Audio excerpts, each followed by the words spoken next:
E para você que pensa ali em fazer a cirurgia plástica, hoje trouxe um tema muito legal que vai ser discutido aqui com o nosso amigo Rodolfo, anestesista de longa data, um colegão aí. Muito obrigado pela presença, vai tirar muitas dúvidas, porque é muito comum o paciente chegar em consulta ter muitas dúvidas com relação à anestesia na cirurgia plástica. Então hoje vamos conversar sobre as principais indicações, as principais anestesia, o tipo de anestesia e as principais cirurgias realizadas.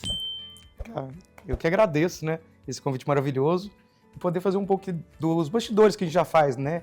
A gente já se conhece há um bom tempo, né, Ricardo? Apesar dessa cara de menino do Ricardo, Ricardo já é um bom cirurgião renomado já há uns bons anos e a gente se conhece há bons anos e a gente discute muito no backstage, né? As melhores práticas, as dúvidas que são comuns, porque é realmente um ambiente que ainda gera muito medo, né? Ainda tem muito mito em cima, tem muito realmente tem muitas preocupações que são legítimas, né? E eu gosto muito de você, te respeito muito, porque você sempre discutiu esses fluxos. Para você sempre foi importante o todo, não só a cirurgia, mas a experiência do paciente como um todo. E a anestesia, a gente sabe que ela pode mudar totalmente a experiência do paciente, né? E é por isso que a gente está aqui hoje, vamos tentar resolver um pouquinho desses mitos. E falando em experiência do paciente, o paciente chega lá no consultório e eles têm muitas dúvidas, muitos receios, medos, se comparam muito com a experiência de outras pessoas, amigos, enfim, que já operaram. Como é que é essa experiência quando o paciente chega lá na sala para conversar com você, ter aquele contato, né? Cara, é assim, engraçado, as coisas não mudam, ainda continuam muito as mesmas demandas, né? E é por isso que esse espaço aqui é muito importante, que a gente possa esclarecer essas coisas. Mas, assim, acho que o medo de uma cirurgia é uma coisa que sempre vai existir. E o medo da anestesia, em especial numa cultura que já vem com vários estigmas, né, de uma especialidade que vem se modernizando, também é muito comum. Então, antigamente, a gente tinha muitos mais casos, muito mais complicações anestésicas, né? Isso foi criando o estigma na população de riscos que são muitas vezes reais, mas muitas vezes são ilusórios, né? Então, esse medo faz parte. É, Quem vai operar faz parte ter medo. E é por justamente. isso que esse bate-papo é importante, né, Ricardo? Para a gente poder esclarecer e tirar isso. Porque o pré-anestésico, inclusive, também é um ambiente para você reduzir a ansiedade. É um momento humano, né? Além de você avaliar se tudo está perfeito, que para uma cirurgia eletiva estética, é bom que você esteja em ambiente perfeito, né? Então, para que tudo esteja perfeito, é importante também que o paciente esteja calmo, né? E normalmente na consulta eu gosto de explicar bastante, porque quando o paciente tem consciência do que vai ser feito, do tipo de procedimento, por isso até a consulta pré-anestésica ela ganha uma importância muito grande nisso, para não pegar ninguém de surpresa, ter o paciente chega na sala com uma noção do que vai ser feito, isso gera uma tranquilidade. E o que buscamos é isso, levar a uma conscientização e uma tranquilidade para o paciente. E aí eu vejo, muitas vezes, vocês dão um comprimidinho para o paciente, às vezes antes de entrar na sala mesmo. Você pode me falar um pouquinho que comprimido é esse, para que serve? Às vezes um ansiolítico. Ricardo, geralmente, assim, não é da minha prática pessoal fazer esse tipo de sedação, mas assim, existem mesmo alguns profissionais que disponibilizam alguns comprimidos que exatamente são isso, são ansiolíticos. São remédios para diminuir a ansiedade e deixar o paciente num ambiente mais propício para receber anestesia. Ele não chega tão taquicárdico, com a pressão alta. Então, isso diminui os riscos do paciente e melhora a qualidade, melhora a experiência, né? Então, muitas vezes, usar essa medicação oral é utilizado por alguns dos colegas para que o paciente chegue mais calmo e isso permita um controle melhor, uma diminuição dos riscos, né? E mais uma vez, melhora a experiência do paciente, né? Pessoal, o Dr. Rodolfo ele é um excelente anestesista, já anestesiou anestesia para várias pacientes minha. E aí ele conversa muito quando o paciente chega ali na sala, tenta entender ali a necessidade do paciente. E aí uma coisa aí que eu percebo muito, que eu sempre percebi, é que quando entra na sala, claro, um dos primeiros procedimentos é pegar o acesso e também, além de conversar, é claro, aí ele coloca uma solução chamada ali midazolam, que é um ansiolítico venoso. Isso aí é muito importante, porque eu percebo um relaxamento ali do paciente, e aí ele já fica mais tranquilo e com menos medo, menos dor para ele conseguir complementar ali e finalizar o procedimento anestésico. Foi até interessante que assim, é importante dar uma recapitulada bem apresentando, né? O pessoal já deve ter percebido, né, pelo meu sotaque, eu sou mineiro, né, sou da roça, mas eu já moro em Brasília tem 14 anos. Acho que é próximo da data também. Quanto tempo você já mora aqui? Eita, eu nasci aqui. Você é de Brasília mesmo? Sou de Brasília, Eu fiz tudo aqui, goiano. Eu não residência, sabia, não. escola, Vocês não têm faculdade. sotaque, é por isso. Eu jurava que você era goiano. Então, Ricardo, eu tô há 14 anos aqui, me especializei em medicina na Universidade de Uberaba, depois eu vim para Brasília, fiz anestesiologia no Hospital das Forças Armadas, em convênio com o hospital, não, com a HUB, né, com o Hospital Universitário de Brasília, e de especialidade mesmo, o que eu trabalho no dia a dia foi, com a maioria das vezes, com cirurgias plásticas, cirurgias estéticas, e é muito importante que, muitas vezes, esse paciente lá não está porque precisa. O paciente da estética ele está lá porque ele escolheu. É um sonho que muitas vezes eles estão realizando. E faz parte desse sonho um ambiente mais dramático, que é a entrada do bloco cirúrgico. É um ambiente que o medo está no seu pico total, né? Então, conversar, colocar uma música que o paciente escolhe, a gente sempre colocava isso, né? Não sei se você se lembra, mas assim, era prático, era um padrão. O paciente escolhe a música para o ambiente estar ali preparado para ele. É diferente daquele paciente que adora ali uma música clássica, chega a estar tocando um sertanejo, né? Fica um estresse a mais. E aí você tem que se colocar muitas vezes, cara, no ambiente do paciente. É por isso que eu contei um pouco da minha história. Apesar de eu ser médico e ser anestesista, eu também fui paciente. Eu já passei por 8 cirurgias, eu já senti medo numa maca. E isso me ajudou a projetar esse pré-momento, antes do paciente dormir, antes de poder fazer anestesia, como que isso pode ser otimizado da melhor maneira para que o paciente se sinta bem. E começa com isso. A gente pega numa veinha, que é a pior, eu falo que é o maior desconforto do dia, faz a picadinha, pega uma veia, faz uma pinguinha de Minas Gerais, que muitas vezes são isso, são hipnóticos, né, como midazolam, você pode usar também nilperidol, cetamina, são uma gama muito grande de medicamentos, mas que buscam o quê? Melhorar o conforto antes da anestesia. Beleza, agora, Rodolfo, vamos lá, de forma prática, quais são as principais anestesias realizadas? No ambiente de cirurgia plástica, você está falando?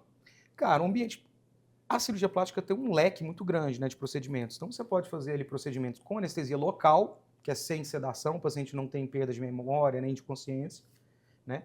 Você pode fazer vários procedimentos com uma sedação. Então, você pega a veia, faz uma sedação, tira a ansiedade, às vezes tira a consciência do paciente. Muitas vezes isso aí quando o procedimento é menor, né? Isso, exatamente. Você adequa a anestesia de acordo com a demanda cirúrgica. Se a demanda cirúrgica ela é menor, ela dá para ser feita, não tem um grau de dor muito alto, você consegue fazer isso com uma sedação.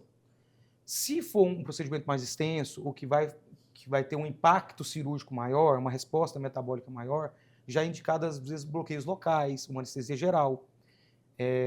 Você sabe muito bem, né? Nós somos da escola da peridural, que eu acho uma excelente anestesia para determinados procedimentos. Então, você pode fazer uma anestesia peridural, você pode fazer uma anestesia raquidiana, que é a famosa RAC, né, que a maioria das pessoas conhece, mas também pode ser feita anestesia geral, uma sedação, um bloqueio local. Então, para a cirurgia plástica, o leque de anestesias é bem amplo. Eu recebo lá no consultório, ontem mesmo foi dia de consulta, e aí uma paciente, elas sempre respondem questionário para mim entender um pouco a vida delas. E os medos também. E aí ela relatou justamente isso. Eu tenho medo do tubo da anestesia geral. Aí ela perguntou, doutor, anestesia geral é realizada com muita frequência? A minha vai ser anestesia geral? Bom, no caso dela, não, né? Eu expliquei para ela certinho. Mas é muito comum, né? Esse medo aí da anestesia geral, talvez. E o medo do tubo, né? Do tubo. Você consegue explicar mais ou menos por que os pacientes terminam tendo esse medo ali? Esse já é um medo antigo, né, cara? Então, assim, muito vem vinculado às complicações que a gente tinha, principalmente no início da anestesia ali, no século XIX, século XX, né? Então a gente tinha muita complicação em relação à anestesia geral, e isso já gerou medo da população de maneira geral. E as tecnologias, elas avançam Hoje avançaram muito, né? Melhoraram muito. Mas eu acho que esse estigma foi reforçado depois da pandemia. Porque muita gente que foi para o tubo não saiu. Então ficou relacionado ir para o tubo e ser uma coisa grave. Mas o paciente que foi para o tubo durante a pandemia já era um paciente grave. Então, assim, o tubo muitas vezes salvou muitas pessoas graves, né? Infelizmente não conseguiu salvar outras, então talvez isso tenha reforçado. Mas o que é preciso que as pessoas entendam, hoje a anestesia geral nunca esteve tão segura. Ela nunca esteve tão moderna. A gente nunca teve tantas drogas adequadas para que a gente possa individualizar cada caso. Você é uma pessoa especial, você precisa de uma receita especial para você. Então, a anestesia geral hoje, ela é muito feita em cirurgias plásticas. Os centros de cirurgias plásticas eles fazem muitas anestesias gerais e bloqueios. Então, são profissionais que trabalham muito bem com essas duas técnicas, né? Então, acho que esse medo ele é justificável pelo passado, pela pandemia, mas hoje... E mesmo nessas cirurgias mais demoradas, por exemplo, 6 horas, eu realizo muito cirurgia de face e as cirurgias, elas são mais detalhadas. Então, tem uma duração ali de umas 6 horas, uma média ali. Agora, para face, só anestesia geral, correto? Depende. É mesmo? Depende, tá, Ricardo? Depende muito. Aham. Assim, o mais seguro é uma anestesia geral. Por quê? Entendi. O cirurgião vai estar trabalhando ali na face. Ele vai estar trabalhando num ambiente que, se você não tiver ainda uma respiração controlada, você pode ter que abordar aquela via aérea, né, intubar o paciente no momento da cirurgia, onde você está trabalhando justamente na região da face. Então, ela já se torna mais segura e mais apropriada para isso. Então, quando a gente pensa ali numa cirurgia de face completa, deep neck, deep plane, Geral, principalmente pálpebra, até às vezes uma frontoplastia, elevação de cirurgias mais supercílios. extensas, você vai ter, principalmente na face, né, você vai ter uma vantagem na anestesia geral, porque você mantém imobilidade. A gente tem que entender, né? Um paciente que vai ficar ali, por mais que ele esteja sedado, são muitas horas, né? O posicionamento incomoda. Então, esse tipo de movimentação, principalmente para quem vai trabalhar numa área muito delicada como você faz, né? Para quem é artista como o Ricardo, então, ter movimentos ali pode ser muito ruim, né? Então, você garante mobilidade, você garante analgesia e você garante um controle da via aérea caso aconteça, né? Porque intercorrências podem acontecer. E quando o paciente está entubado, fica mais fácil da gente dominar a situação de risco. E tem muitos parâmetros de monitorização também, não é Sim. mesmo? Com anestesia geral, a gente ainda aumenta ainda mais, né? A gente Aham. tem mais sinais ainda para a gente poder... Até para, na hora de administrar os remédios, tem a bomba de infusão, que aí você titula ali o que quer que corra ali na veia, né, a quantidade suficiente para o paciente dormir, mas sem colocar uma quantidade muito grande também de anestésicos. Exatamente. Hoje, a gente tem que entender, de uma forma geral, né, como é que são feitas as doses, né? A gente pega a faixa da população, como é que se comporta a maioria dessa população, dessa análise, frente a uma dose, e você tem o padrão. Então, a gente pode usar tantas gramas desse remédio. No caso de uma anestesia geral, a gente tem esse padrão, mas para a gente encontrar essas pessoas fora da curva, ou pessoas que vão precisar de mais anestésico ou menos anestésico, a gente sabe aí pelos estudos que até alguns tipos de perfis étnicos a gente tem algumas diferenças. Por exemplo, o ruivo, ele tem uma CAM maior, que é um critério alveolar mínimo maior. O que é isso? Ele precisa de mais alotano, de mais sevoflurano, de mais remédio inalado para conseguir o mesmo grau de sedação de outro indivíduo. Então, o que a gente precisa de monitorização, como você falou, monitorização específica. Então, a gente tem o oxímetro, a gente tem o aparelho de pressão, a gente tem o cardioscópio, mas a anestesia geral a gente tem a capnografia e temos o BIS, que é o índice bispectral. A gente consegue saber o grau de profundidade que o paciente está, mesmo estando numa anestesia geral.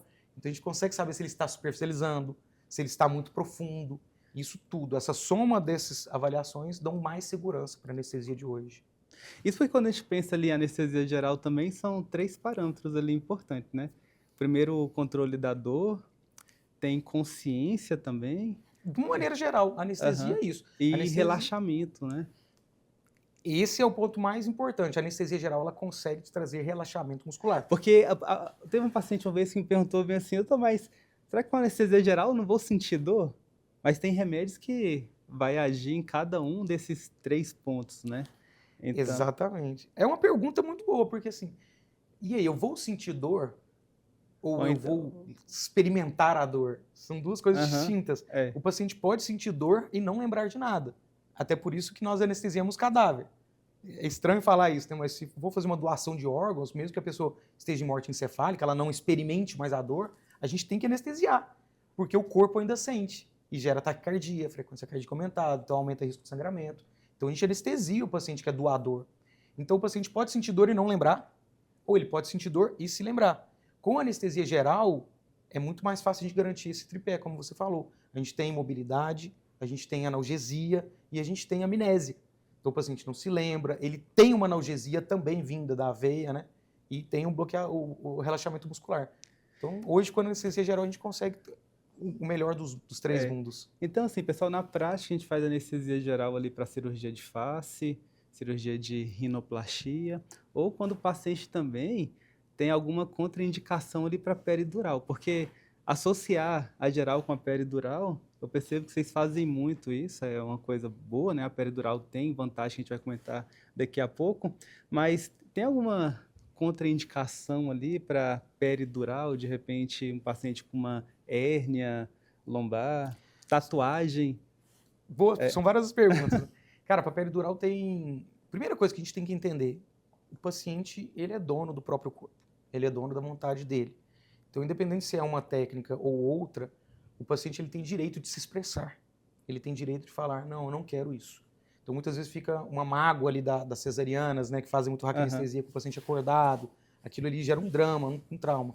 O paciente tem direito a não querer fazer a raquianestesia, tá? Então, primeiro, acho que contraindicação é o desejo do paciente. Obviamente, desde que esse desejo dele não influencie no controle de risco, porque segurança é inegociável. Quando a gente passa por esse ponto, o paciente ele pode escolher não fazer determinado procedimento.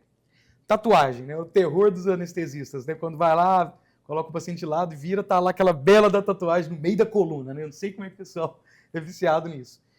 Foi uma discussão de vários estudos, né? Tem alguns estudos que estavam indicando fugir dessa área. Eu prefiro fugir da área de tinta, então gosto de fazer, às vezes, uma punção um pouco fora do meio ali, tentando fugir da tinta. Mas existem estudos já que mostram que é seguro você fazer por cima da tatuagem e nunca tivemos nenhumas complicações graves relatadas com uma amostra grande. Então é seguro fazer peridural em cima de tatuagem, tá bom? Eu evito, mas não é uma contraindicação absoluta. Contraindicação absoluta, mais uma vez, desejo do paciente. Uma outra coisa, o paciente tem alguma lesão na área, uma lesão de coluna, uma alteração anatômica grosseira. Entraria, por exemplo, as hérnias de disco. Exato. Se eu não Às conseguir vezes é fugir frequente, daquela hora... aparece ali os exames, o paciente relata hérnia de disco, aí eles perguntam muito, né, qual seria a anestesia, porque tem os níveis, né, de aplicação ali para fazer uma peridural, uma hack, e aí às vezes a hérnia ela não está naquele nível, mas e aí, como é que funciona isso? Então, vamos lá. Isso é importante, cara. A gente tem vários níveis, né? E tem vários discos intervertebrais. O anestesista, quando ele sabe muito bem a área, então por isso que é muito importante levar todos os exames, quando a gente consegue visualizar onde exatamente está a área, né? O conteúdo herniado que está te gerando dor, né? Gerou preocupação a tratamentos anteriores à cirurgia. Isso facilita com que o anestesista possa fugir daquela área, fazer um bloqueio, mas um bloqueio que fuja da área que está comprometida, trazendo mais segurança.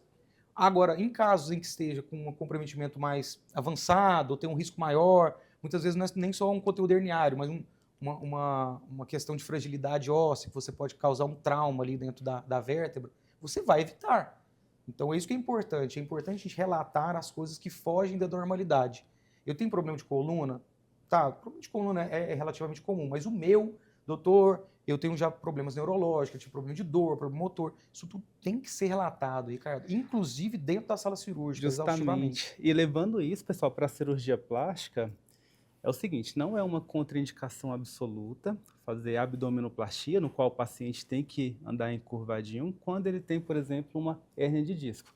Mas tem que ter, claro, a liberação do ortopedista, ele tem que avaliar qual é o grau dessa herniação e também se tem algum acometimento sintomático, se tem algum sintoma, se está ativo ou não, ou se é uma hérnia cirúrgica ou não. Então, tudo isso tem que ser avaliado de forma minuciosa. E claro, muitas vezes tem técnicas que pode ser associada ali em uma abdominoplastia que não vai precisar o paciente ficar tão encurvadinho, como é a técnica de aplicatura estendida. Às vezes eu comento muito sobre essa técnica, mas enfim, não tirar aquela pele para deixar com que o paciente fique encurvado, muito encurvado durante muito tempo, também é uma forma preventiva aí para aparecer uma dor, mesmo naqueles pacientes que têm hérnia lombar sem sintomas. Sim, excelente. Além de pensar nisso, da parte anestésica, a gente gosta de indicar Porque a gente fica sempre pensando, cara, eu faço só geral, por que fazer geral mais bloqueio, não são 2 riscos? A questão de analgesia, a gente já pensa muito também no pós-operatório, porque você sabe muito bem, fala muito, né, com os pacientes da importância do comportamento do pós-operatório. Entrou isso é bem legal no que você entrou agora, porque uma dúvida muito comum no consultório, assim, é quase toda semana, o paciente chega e fala bem assim, eu tenho medo de sentir dor no pós-operatório. E se compara com colegas, fala assim, poxa, minha colega fez, sentiu muita dor, a outra fez, não sentiu nada, eu tenho medo de sentir dor. Como que é o manejo aí da anestesia com relação a isso, a essa dor ou outros desconfortos ali no pós-operatório? Então, primeira coisa, a gente tem que lembrar que cirurgia é um trauma, né? Um machucado. Então, qualquer machucado ele vai ter uma resposta que vai ser aguda, né, durante o machucado, e depois crônica, né? Existem outras fases da dor, né? Então, a cirurgia é como se fosse um machucado. Então, vai doer. O que a gente tem é estratégias para prevenir essa dor ou atenuar a dor para que ela não seja impeditiva. Ou seja, não seja aquela dor que não te deixa movimentar, fazer as coisas do dia a dia, deambular, fazer as atividades que o seu próprio cirurgião está te indicando, dependendo de cada cirurgia, né? Você sabe muito bem, você indica muito bem, né? Dependendo de cada área, a gente tem algumas limitações para exercício e outras são até indicadas. Então, é interessante conversar muito com o cirurgião e é muito interessante que tem esse bom papo, igual o nosso relacionamento que sempre foi muito bom, né, cara? Do cirurgião poder conversar com o anestesista e com o paciente e poder adequar. Saber que a anestesia não é uma fórmula de bolo, não é tudo igual para todo mundo. Existem coisas que a gente pode adequar. Então, pacientes que sentem muita dor, já tem um paciente que tem alguma doença relacionada à crise de dor, algum paciente que já tenha quadros antigos, isso aí tem que ser muito levado em questão. O que aconteceu no seu passado é muito importante. Relate, porque isso pode ser levado em conta na hora de tomar as decisões. Um paciente que sente muita dor pode ter uma analgesia otimizada no pós-operatório. Peridural, raquianestesia, já são cirurgias que dão uma analgesia muito maior no pós-operatório, com menor taxa de efeitos colaterais comparados a analgésicos potentes na veia. Então já é muito interessante. Mas associar essas medicações endovenosas depois do procedimento ajuda a controlar esse pior momento, que é o do pós-operatório imediato, né? Depois disso, a gente tem as medicações orais, analgésicos para casa, para também ter controle disso. Mas é importante a gente falar que é normal sentir dor. Agora, não é porque é normal que você deve sentir dor, ou então sentir uma dor que vai te trazer um desconforto muito E aumentado. essa sensibilidade é muito variável de paciente para paciente, mas o desconforto ali na cirurgia, ela normalmente tem uma duração ali de uma semana, né?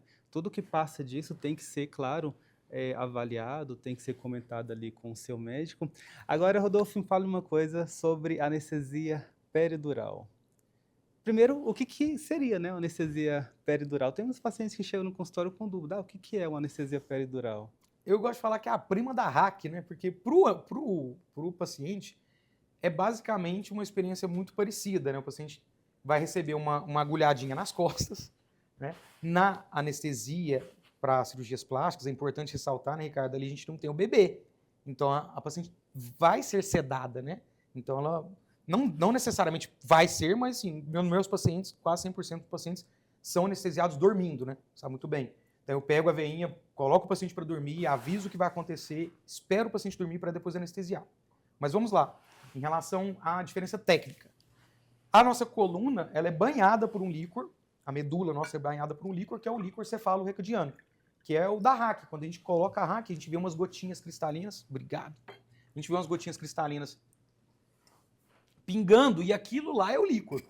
É aquilo lá que muitas vezes causa a dor de cabeça da hack. Fica vazando o líquor e aquilo ali provoca uma dor, que a gente pode falar depois, acho que acredito até que seja tema, né?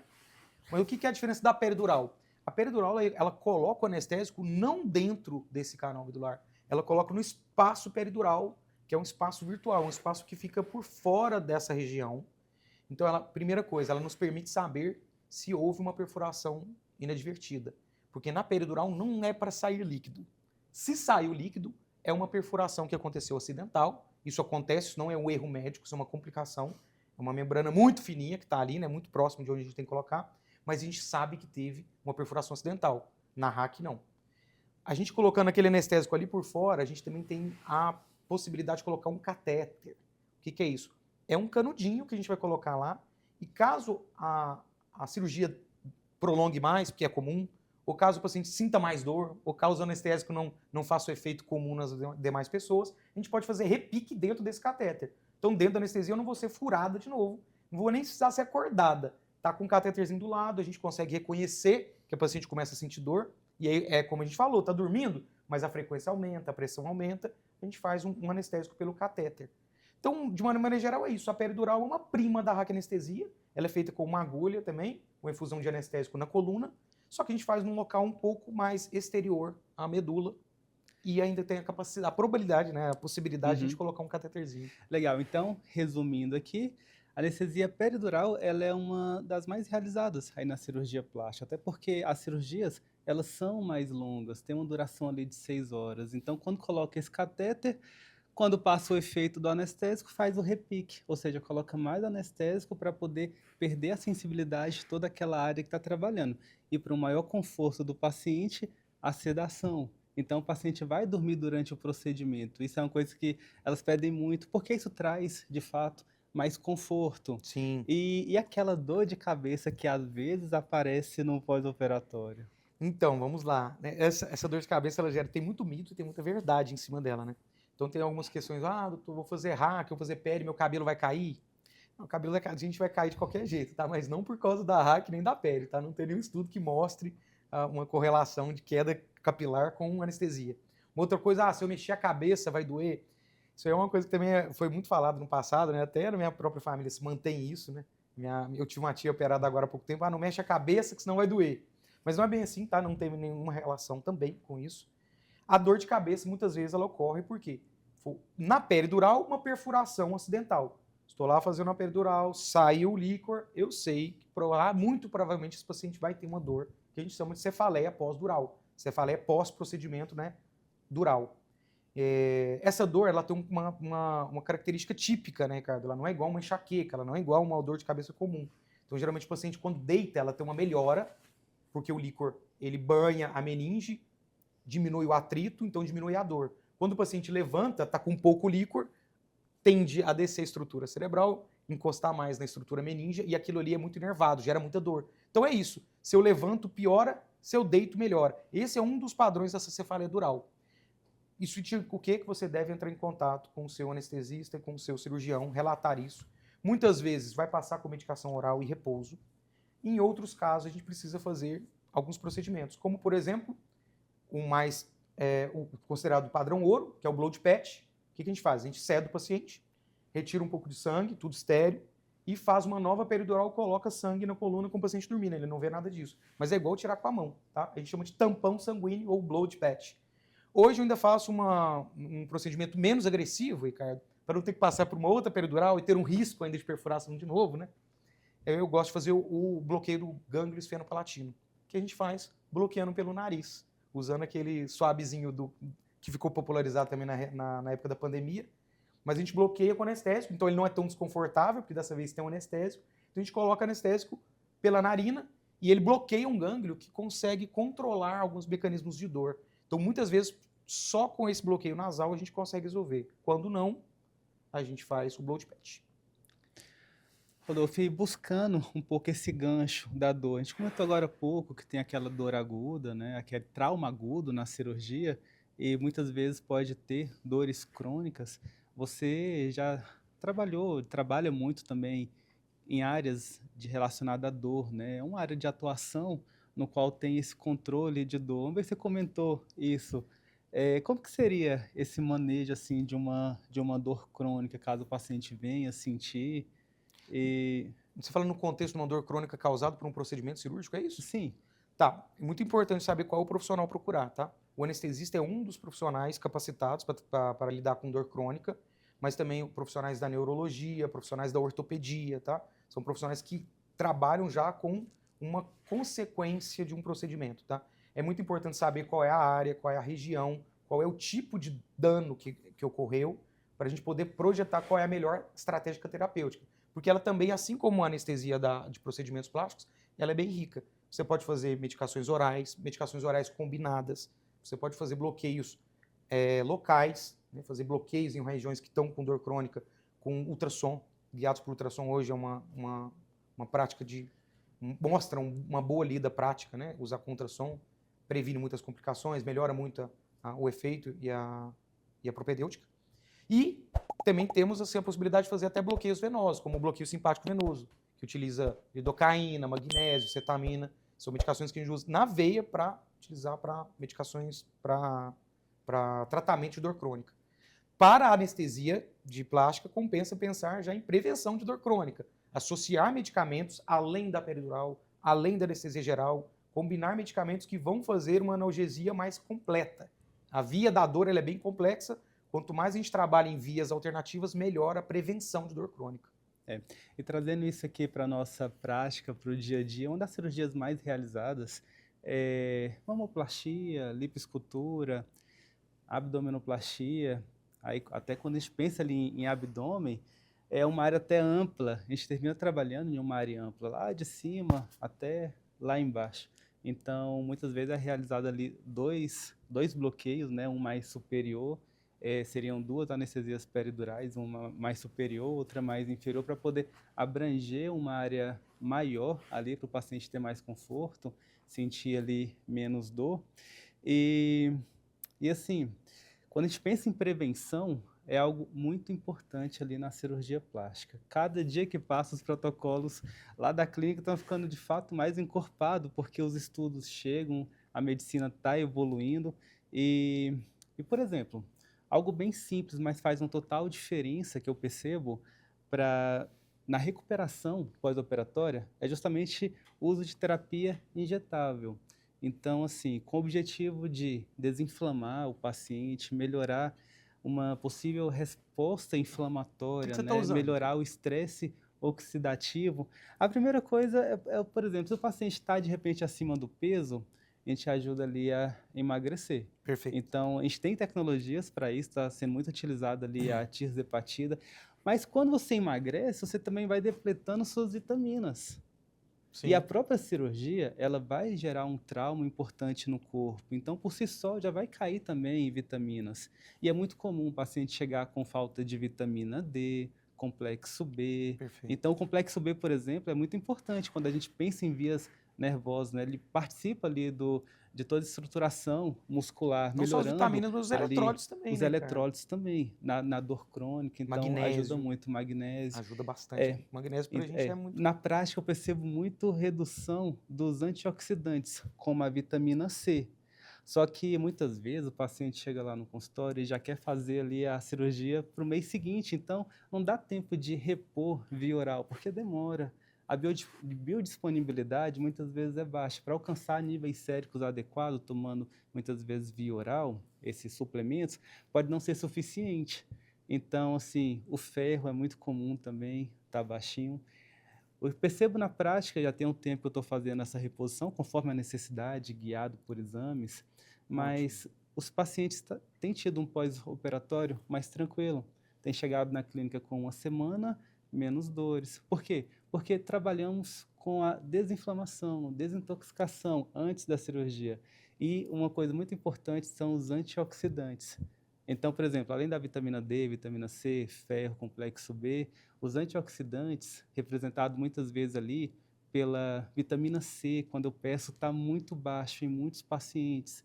Então, tem muitos antioxidantes, por exemplo, o resveratrol, é até 50 vezes mais potente. A gente faz intramuscular, enfim, outras, coenzima Q10, tem alguns estudos que mostram ali o benefício, né?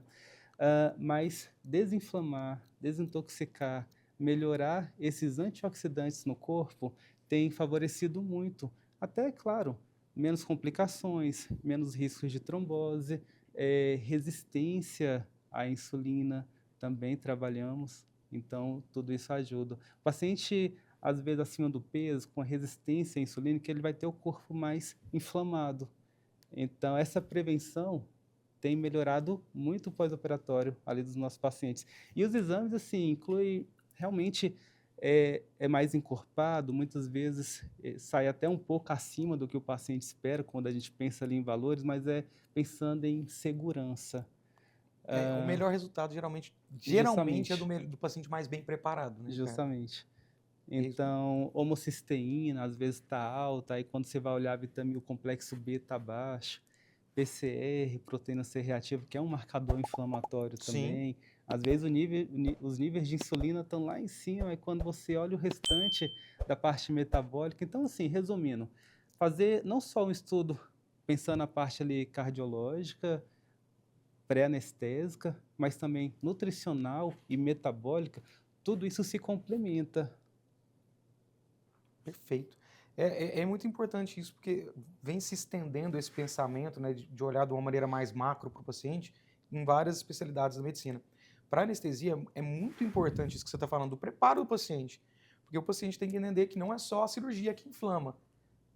Sono. O sono é o melhor anti-inflamatório que existe no mundo. Então, o paciente que não dorme bem, o paciente que usa muita medicação, ou usa álcool, principalmente antes da cirurgia, tabaco, tudo isso vai gerar uma inflamação, uma piora do sono, usa muito energético, muito café. Então, você vai se inflamar por isso. O paciente que é sedentário, ele vai se inflamar. Um dos outros, segundo melhor anti-inflamatório do mundo, o exercício físico. Então, o paciente que tem um hábito de se exercitar, ele tem uma tendência a responder melhor ao trauma. Ele tem uma tendência a ter menos dor, ele tem uma tendência a melhorar, a ter recuperação melhor. Alimentação, como você falou, isso tudo é uma parte do paciente que ele já pode ir fazendo. Por isso que é muito importante você ter esse contato. E, logicamente, ter essa visão guiada, né, como o Dr. Ricardo faz. O Ricardo, sabe, eu tenho muito respeito por ele, porque ele é um profissional que tem ética, né, e sabe que muito provavelmente faz isso de maneira guiada, né, não sai colocando isso de uma maneira generalizada. Então, quando você tem um profissional que te faz isso de maneira individualizada, guiada por estudos, somado a esses incentivos de mudança de comportamento, de hábito, cara, isso é muito poderoso. Tá? Ter isso tudo antes da sua cirurgia muda muito o pós-operatório. Isso além da cirurgia, isso além da anestesia. Isso vem como contribuição, né, para um Com resultado certeza. E, ideal. pessoal, é o seguinte, o Dr. Rodolfo é o primeiro convidado que a gente traz aqui nesse podcast. E o principal objetivo é fazer com que vocês entendam a importância da comunicação entre o cirurgião e entre o anestesista. Sim. Então, anestesiamos durante muito tempo, ele foi anestesista das minhas pacientes durante muito tempo, anestesia ainda. Só que quando você conhece, tanto eu conheço o anestesista e ele conhece o cirurgião plástico, a comunicação termina sendo bem melhor. E é muito importante essa comunicação durante a cirurgia, porque se eu faço um preparo adequado, uma cirurgia tranquila, eu passo tranquilidade para ele. Se ele Exato. faz uma anestesia tranquila ali dentro do que é correto, ele passa tranquilidade para mim também. E assim a gente consegue o que é mais importante, que é o bem-estar do paciente e alcançar o resultado desejado, né? Nessa cirurgia que muitas vezes o paciente se programa ali durante anos, então é uma responsabilidade muito grande e assim eu fico muito feliz em poder contar com profissionais exemplares aí para poder ajudar nessa construção. Ah, meu amigo, eu que fico feliz demais com o seu convite. Quando você me convidou, cara, eu corri, não sabia que eu era o primeiro, fico mais feliz ainda. O pessoal que eu já anestesiei, que foram os pacientes do Dr. Ricardo, vai meu abraço, porque a gente tinha um clima muito bom, era muito bom atender, foi muito bem recebido. Muitos anos trabalhando juntos, com poucas intercorrências, quase nenhuma grave, acho que nenhuma. E Nenhuma. isso é fruto desse diálogo, né, entre o paciente, entre o anestesista, entre o cirurgião, um clima muito bom, atenção para pacientes que fogem do padrão, que existem. A gente faz tudo isso preparando com o que os estudos nos mostram. Mas alguns pacientes fogem disso. É importante ter um anestesista atento, um cirurgião atento e uma paciente atenta. De uma forma geral, pessoal, o que fica de informação importante, principalmente da parte da anestesia, é conversem. Eu sei que muita gente, eu já falei que eu tenho alergia, já falei que tenho alergia. Às vezes você fica com medo, será que esse pessoal não vai lembrar? Não, a gente pergunta exaustivamente, porque são coisas muito fundamentais. Né? Se eu tenho alergia, se eu já tive um problema grave em alguma outra experiência. Então, eu reforço que é importante vocês falarem com o cirurgião e falarem com o anestesista de vocês para terem a melhor experiência possível. Tá? Eu fico muito feliz pelo chamado, é uma satisfação muito grande estar aqui. Hoje não estou mais tanto só na anestesia, né? Inclusive, hoje estou aqui com a nossa camisetinha da Colmeia, que é a maior comunidade médica de inteligência artificial. O Dr. Ricardo está lá com a gente, uma satisfação. Então, hoje eu não estou mais tanto no fronte de guerra, mas continuo empresariando ainda, tenho algumas empresas de anestesia. E vou falar de peito aberto aqui, até olhando para a câmera e para você também, que com toda certeza um dos profissionais que mais me impactaram, que mais me trouxeram lembranças boas e que quanto mais eu convivi, mais eu admirei. Conheci você já especializando, né? Nós dois, né? Nós Especializando. dois. E depois como profissionais, já especialistas. E assim, eu acho que é uma admiração que só cresce, uma amizade que só cresce. Fico muito feliz de estar aqui do seu lado. Valeu, Rodolfo, um prazer receber. E vamos marcar mais conversas aí, tirar mais dúvidas. Vai ser um É prazer, sempre eu te espero também lá na Colmeia pra gente poder conversar lá. Um prazer para todo mundo aí do canal. Compartilha isso, manda para aquela colega que tá com medo do anestesista, manda pergunta aqui, deixa a gente tentar trocar, porque o momento é exatamente para isso, tentar diminuir os estigmas, diminuir aquelas conversas bobas que tem, trazer informação e realmente orientar, né? Eu lembro que a gente começou, acho que não sei se vai terminar com isso, mas assim, doutor, tem risco? Gente, óbvio que tem risco. Você tem risco de morrer dentro de casa. Por isso que todo esse preparo, toda essa prevenção, todo esse cuidado para chegar no momento É para diminuir o risco. E diminuir o risco. E que bom saber que temos parcerias como a nossa, né? Que deu certo muitos anos, né? Diminuindo os riscos, conseguindo realizar muitos sonhos, né? E trazer uma experiência mais ideal, né? Para esse momento tão especial para a vida de todo mundo. Valeu, pessoal. É isso aí, E até muito a obrigado. próxima. Obrigado.